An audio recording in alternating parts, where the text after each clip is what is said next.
आज मैं तिहाड़ जेल में हमारे नेशनल कन्वीनर और दिल्ली के लोकप्रिय मुख्यमंत्री श्री अरविंद केजरीवाल जी को मिलके आया हूं।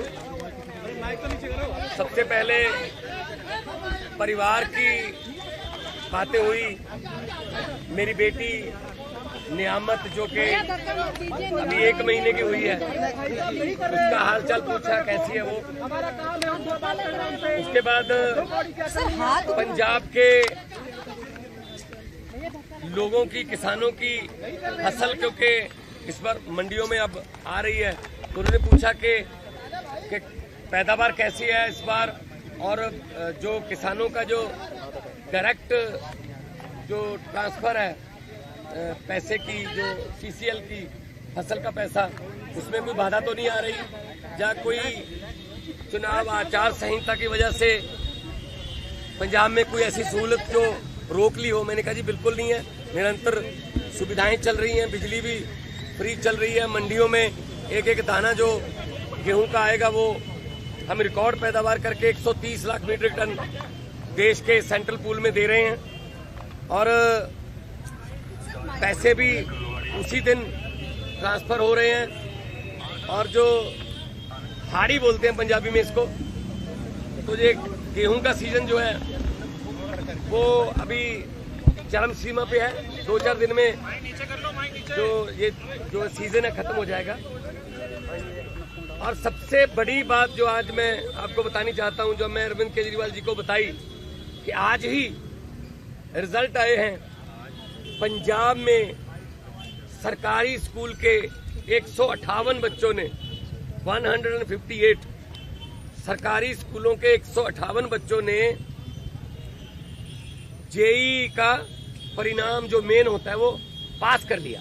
ये पहली बार हुआ है। इस पर अरविंद केजरीवाल जी बहुत खुश हुए और उन्होंने कहा यही शिक्षा क्रांति हमारे सपनों में थी।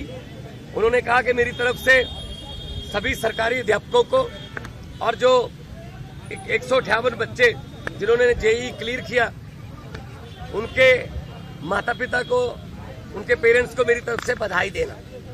तो ये पहली बार हुआ है कि सरकारी स्कूलों के बच्चों ने जेईई का परिणाम क्लियर किया, और ये हमारा सपना सच होने वाली बात है।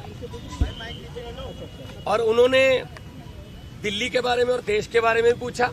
मैंने कहा जी मैं गुजरात होके आया हूं, भरूच और भावनगर, माइंड ब्लोइंग रिस्पांस है, और लोग, पूरे देश के लोग ये कह रहे हैं कि ये गलत किया अरविंद केजरीवाल के साथ कि उनको पकड़ के अंदर कर दिया। शायद ये सोचते होंगे एक बंदे को अंदर करके हम पार्टी की आवाज बंद कर देंगे, लेकिन आपकी आवाज सर, वो व्यक्तिगत तौर पे तो आपको अंदर कर सकते हैं, लेकिन आपकी सोच को अंदर नहीं कर सकते।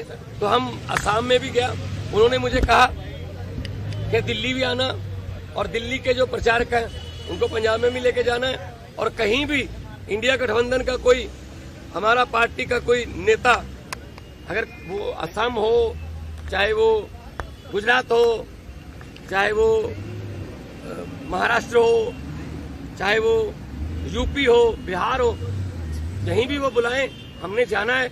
ये चुनाव जो है ये जीतने हारने वाला चुनाव नहीं है, ये संविधान को बचाने वाला और लोकतंत्र को बचाने वाला चुनाव है। चुनाव को लेकर कोई बात हुई है? चुनाव को लेकर सेहत उनकी ठीक है, वो कह रहे हैं कि मुझे इंसुलिन मिल रही है, और अब मेरा रूटीन में चेकअप भी हो रहा है, तो सेहत उनकी बिल्कुल ठीक है। एक इम्पोर्टेंट सवाल शाह ने ये कहा है कि अगर उनकी जान को खतरा है, जेल तो आप ही के अधीन आती है, लेकिन फिर भी अगर मुझ पर शिकायत आएगी तो हम देखेंगे, क्योंकि पिछली बार आपने कहा था कि आतंकवादियों से भी बुरा सलूक अरविंद केजरीवाल के साथ किया जा रहा है। नहीं, मीटिंग तो आज भी मेरी उसी तरीके से हुई है। शीशा, दोनों तरफ जालियां और इंटरकॉम फोन, मीटिंग तो उसी तरीके से हुई है। ये इन्होंने शायद ये मन में धार रखा है कि हम सीधा नहीं मिलने देंगे। ये इनकी मर्जी हो सकती है, या इनकी नफरत की इंतहा हो सकती है, लेकिन इतना मैं बताना चाहता हूं कि अरविंद केजरीवाल जी की जो सोच है, अरविंद केजरीवाल जी ने जो अंदर से मुझे संदेश दिया वो यही दिया कि लोगों को ये बता देना मेरी फिक्र मत करना, लेकिन वोट जरूर डालना और लोकतंत्र और संविधान को बचाने के लिए वोट डालना। तानाशाही जो आ चुकी है देश में, उसको खत्म करने के लिए वोट डाल। सर जल्दी राघव चड्ढा भी कैंपेन करते नजर आएंगे? बिल्कुल आएंगे। सर, हमारे कब सारे नेता राघव जो हैं, चड्ढा- वो हमारे सभी नेता अपनी अपनी जिम्मेदारी लगे हुए हैं। 11 खेलते हैं, बाकी कोचिंग स्टाफ में होते हैं, कुछ नेट में बॉलिंग करते हैं, कुछ नेट में बैटिंग करते हैं, 4 एक्स्ट्रा प्लेयर होते हैं। तो हमारा एक संगठन है, तो जिसकी ड्यूटी जहां भी लगेगी हम वहां जाएंगे। और 4 जून को आम आदमी पार्टी भारत की एक बहुत बड़ी शक्तिशाली राजनीतिक शक्ति बन के उभरेगी। सर